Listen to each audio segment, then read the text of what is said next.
প্রায় 232টা আসনে আমরা আমাদের সম্ভাব্য প্রার্থীদের নাম ঘোষণা করতে যাচ্ছি। এ মাসের গোড়ার দিকে জাতীয় সংসদ নির্বাচনে লড়াই করতে 237 আসনে দলীয় প্রার্থী ঘোষণা করার পর থেকে জেলায় জেলায় দৃশ্যপট পাল্টে গেছে। কার্যক্রম নিষিদ্ধ আওয়ামী লীগ বিরোধিতা থেকে বিএনপি নেতাকর্মীরা এখন নিজেদের সাথে লড়াইয়ে অবতীর্ণ। মনোনয়ন বঞ্চিত প্রার্থী ও তাদের সমর্থকরা জোরালো করে তুলেছেন ক্ষোভ বিক্ষোভ। 40টির বেশি আসনে প্রার্থিতা নিয়ে অসন্তোষ চরমে পৌঁছেছে। এর জেরে বিক্ষোভ, মিছিল, সড়ক অবরোধের মতো কর্মসূচি চলছে। চট্টগ্রাম 4 আসনে বিএনপির কেন্দ্রীয় নেতা আসলাম চৌধুরীর মনোনয়নের দাবিতে প্রায় প্রতিদিনই চলছে সড়কে বিক্ষোভ। মনোনয়ন বিরোধকে কেন্দ্র করে অনেক জায়গায় দলের ঐক্য ভেঙে পড়েছে। মনোনয়ন বঞ্চিত এমন অনেক নেতা স্বতন্ত্র প্রার্থী হিসেবে ভোট করতে পারেন, সেই আশঙ্কাও তৈরি হয়েছে। বিক্ষোভের জেরে মাদারীপুর 1 আসনে ব্যবসায়ী কামাল জামান মোল্লার মনোনয়ন স্থগিত করা হয়েছে। দিনাজপুর 2 আসনে সাদিক রিয়াজ চৌধুরীর মনোনয়ন পরিবর্তনের দাবিতে মশাল মিছিল, কাফনের কাপড় পরিধান করে মানববন্ধন, ফাঁসির মঞ্চ তৈরি করে মানববন্ধন, সড়ক অবরোধ করে বিক্ষোভ কর্মসূচি পালন করেছেন তার বিরোধীরা।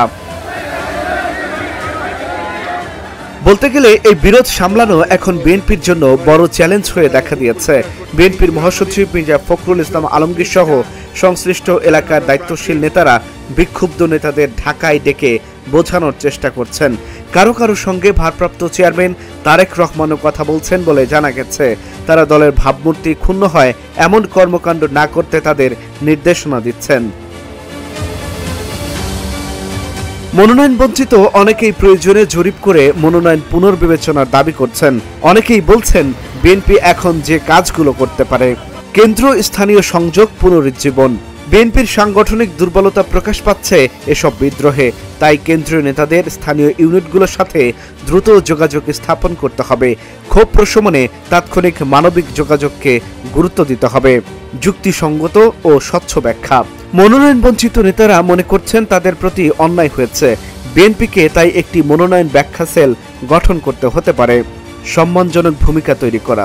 যারা মনোনয়ন পাননি তাদের পুরোপুরি বাদ পড়া বা অসম্মানিত হওয়ার অনুভূতি থেকে বের করে এনে বোঝাতে হবে দল তাদের মূল্যায়ন করছে। স্থানীয় বলয়কে কাজে লাগানো। কোনো এলাকায় যদি বিক্ষোভ তীব্র হয় সেই এলাকায় দলীয় সিনিয়র নেতাদের পাঠিয়ে দ্রুত পরিস্থিতি মানসিকভাবে নিয়ন্ত্রণ প্রয়োজন। কড়া সাংগঠনিক শৃঙ্খলা। একেবারেই নিয়ন্ত্রণহীন কেউ হলে তার বিরুদ্ধে কড়া সাংগঠনিক ব্যবস্থা নেওয়া। Dhaka journal news desk.